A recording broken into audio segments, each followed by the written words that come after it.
Bismillahirrahmanirrahim. Assalamualaikum warahmatullahi wabarakatuh. Alhamdulillahirabbil alamin wassalatu wassalamu ala asyrafil anbiya'i wal mursalin wa ala alihi wa ashabihi ajmain. Amma ba'du. Pertama-tama marilah kita memuja dan memuji Allah Subhanahu wa taala yang telah mencurahkan kepada kita dua nikmat, yaitu nikmat iman dan nikmat Islam. Dengan nikmat itulah saya dapat mempresentasikan mata kuliah yang harus saya presentasikan. Penghormatan saya kepada Bapak Profesor Dr. M. Sayuti selaku dosen pengampu pada mata kuliah proses produksi. Saya Teguh Muhammad Haikal dengan NIM 200130050 dari kelas A4 Teknik Industri ingin mempresentasikan tentang pengelasan atau biasa disebut dengan welding.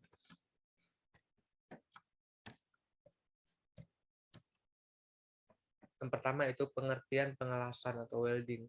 Pengelasan itu adalah teknik penyambungan logam dengan cara mencairkan sebagian logam induk dan logam pengisi dengan atau tanpa logam penambah dan menghasilkan logam yang lebih kontinu.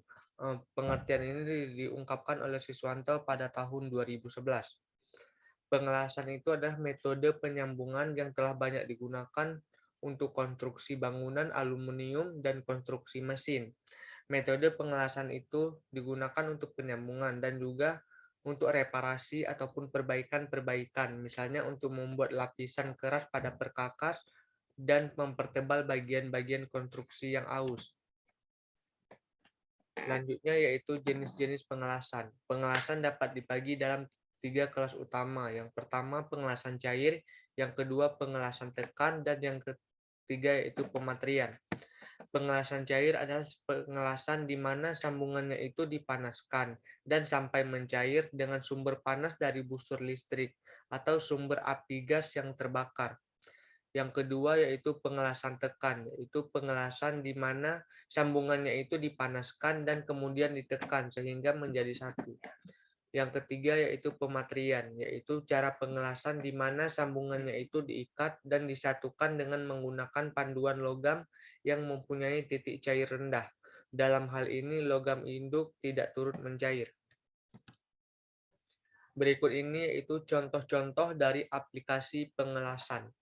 Yang pertama yaitu pengelasan cair. Contoh aplikasinya las gas, las listrik tegak, las listrik gas, las listrik termis, las listrik elektro, dan las busur plasma. Yang kedua yaitu pengelasan tekan. Contoh dari aplikasi pengelasannya yaitu las resistensi listrik, las titik, las penampang, las busur tekan, las tumpul tekan, las tekan gas, las tempa, las gesek, las ledakan, las induksi, dan las ultrasonik. Yang ketiga yaitu pematrian. Contoh dari aplikasi pengelasannya yaitu pemberasingan dan penyolderan. Berikut kita lihat yaitu macam-macam sambungan las. Di sini pada slide ini sudah tertera yaitu 7 sambungan las beserta gambarnya. Yang pertama sambungan tumpul, yang kedua sambungan sudut, yang ketiga sambungan sisi, yang keempat sambungan T, yang keenam sambungan silang, yang kelima sambungan silang, yang keenam sambungan tumpang, dan yang terakhir yaitu sambungan dengan penguat. Selanjutnya yaitu pemilihan jenis las. Jadi pada proses pemilihan jenis las itu didasarkan pada jenis material lasnya dan udah ada ketentuannya pada tabel berikut. Selanjutnya yaitu perlengkapan yang digunakan dalam proses pengelasan. Yang pertama yaitu tentunya ada mesin las, yang kedua yaitu adanya arus listrik, baik itu arus listrik AC maupun DC. Yang ketiga yaitu adanya tang elektroda atau elektroda holder atau biasa juga disebut dengan penjepit elektroda. Yang keempat yaitu kabel las, baik itu kabel las massa, kabel las elektrode, dan kabel las tenaga. Berikut itu perlengkapan dalam keselamatan kerja pada saat proses pengelasan berlangsung. Yang pertama yaitu adanya topeng las. Jadi topeng las itu berfungsi untuk sebagai perlindungan mata dari sinar las. Yang kedua itu masker las atau biasa disebut dengan blower hisap yang berfungsi yaitu untuk melindungi hidung serta pernapasan karena asap api pada saat proses pengelasan berlangsung.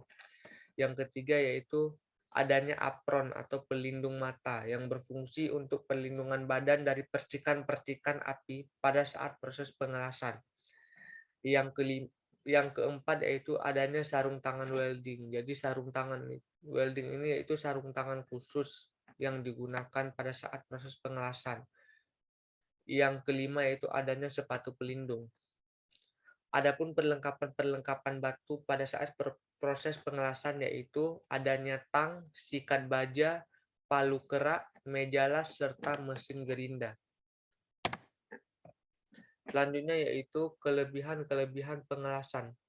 Yang pertama yaitu bentuk geometri yang sederhana dari bagian yang disambung itu dapat memungkinkan penurunan biaya dan berat material, jam orang pelaksanaan, dan meningkatkan nilai ekonomis dan produktivitas. Yang kedua yaitu efisiensi sambungannya itu yang baik. Maksudnya yaitu kekuatan dari sambungan las dan logam induk itu dapat digunakan pada temperatur tinggi dan tidak ada batas ketebalan logam induk. Yang ketiga yaitu geometri sambungannya itu lebih sederhana dengan tingkat kekedapan terhadap udara, tingkat kekedapan terhadap air, dan minyak yang lebih sempurna. Yang keempat yaitu fasilitas produksi lebih murah, berat yang lebih ringan, dan batas mulur atau biasa disebut dengan yield itu lebih baik. Jadi pada saat proses penyambungan dapat diselesaikan dengan cepat dengan cara pemanasan setempat dan bergerak sepanjang sambungan mengikuti material untuk melebur dan membeku, yang mana akan disertai dengan berbagai problem yang ada. Selanjutnya yaitu kekurangan-kekurangan dalam pengelasan. Yang pertama, kualitas logam las berbeda dengan logam induk, dan kualitas dari logam induk pada daerah yang tidak terpengaruh panas ke bagian logam las itu bisa berubah secara kontinu.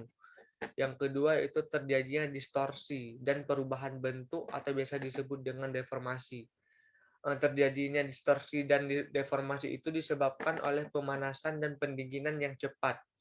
Bila area pemanasan dipanasi dengan cepat, maka area tersebut akan mengembang atau memuat.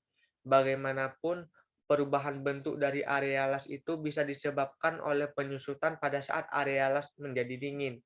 Beban atau penyusutan itu dapat menyebabkan deformasi ataupun perubahan bentuk. Yang ketiga itu tegangan sisa termal dari pengelasan dapat menyebabkan kerusakan-kerusakan ataupun retak pada bagian las. Yang keempat yaitu kerentanan terhadap retak rapuh dari sambungan las lebih besar dibandingkan dengan sambungan keling yang disebabkan oleh metode konstruksi yang ada. Baik, penjelasan selanjutnya itu tentang langkah-langkah pengelasan. Yang pertama, kita bersihkan dulu bahan yang akan dilas. Yang kedua, kita letakkan bahan yang akan dilas pada tempat yang telah disediakan. Yang ketiga yaitu kita letakkan mesin las itu pada salah satu bagian bahan yang akan dilas. Yang keempat yaitu setelah bahannya sudah siap dilas, maka perlahan-lahan kita dekatkan ujung elektroda itu pada bahan yang akan dilas. Yang kelima yaitu jarak antara ujung elektroda dengan bahan yang akan dilas sangat mempengaruhi kualitas dari pengelasan. Misalnya gini, jika jaraknya terlalu jauh, maka akan timbul percikan seperti hujan bintik-bintik api. Jadi pada saat proses pengelasan berlangsung itu tidak akan sempurna. Dan juga jika jaraknya terlalu dekat, api tidak menyala dengan sempurna dan tidak ada cukup jarak untuk tempat lelehan elektroda tersebut. Jadi jarak yang lebih baik itu yaitu 1/8 dari tebalnya elektroda. Selanjutnya yaitu dengan menggunakan masker pelindung atau kacamata las, maka kita dapat memperhatikan bagian-bagian elektroda yang sudah mencair yang menyatukan antara dua bahan yang akan dilas tersebut. Perlahan-lahan gerakkan elektroda tersebut ke sepanjang area yang akan dilas. Selanjutnya yaitu hasil yang baik saat proses pengelasan dapat dilihat pada permukaan-permukaan yang sudah dilas tersebut. seperti berbentuk gelombang rapat dan teratur menutup sempurna bagian yang sudah dilas. Yang terakhir yaitu setelah selesai, lalu kita bersihkan kerak-kerak yang menutupi bagian yang dilas dengan menggunakan palu. Lalu kita periksa kembali apakah terdapat bagian-bagian yang belum sempurna. Jika kita melihat yaitu ada bagian yang belum sempurna, maka kita ulangilah bagian-bagian tersebut sehingga bersatu. Biasanya pada beberapa kasus bahan yang sudah dilas itu harus digerinda lagi jika pengelasan itu tidak sempurna.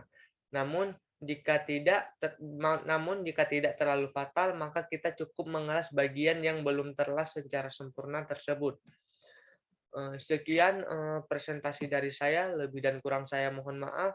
Saya akhiri. Assalamualaikum warahmatullahi wabarakatuh.